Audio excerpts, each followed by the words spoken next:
আসসালামু আলাইকুম। কেমন আছেন আপনারা? আমি আলহামদুলিল্লাহ ভালো আছি। আমি অনেকদিন পরে শাড়ি পরছি, কিন্তু শাড়ি পরলে কি হবো, হাতের নাই, গলায় নাই। আমার এগুলো পরতে ভালো লাগে না, আর পরি না। আগে পরতাম, আগে সব কিছু মেশিন মেশিন করে পরতাম, এখন আর ভালো লাগে না। এখন মনে করি এমনিতেই কালো মানুষ, যতই সাজুগুজু করো, কালোরে কালোই বলবো, সুন্দর আর বলবো না। আর হইতেছে এগুলা কাপড়, দেখেন তো কেমন লাগে। দেখছেন, আমি নীলপরি থেকে হলুদ পরি হয়ে গেছি। আল্লাহ।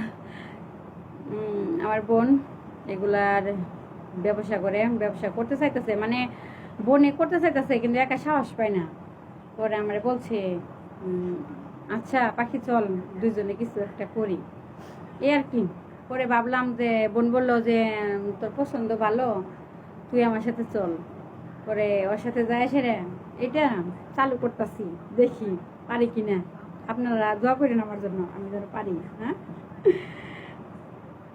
আর কি বলবো, এখন তো হাসি পাইতেছে। একা একা কিছু বলা যায়?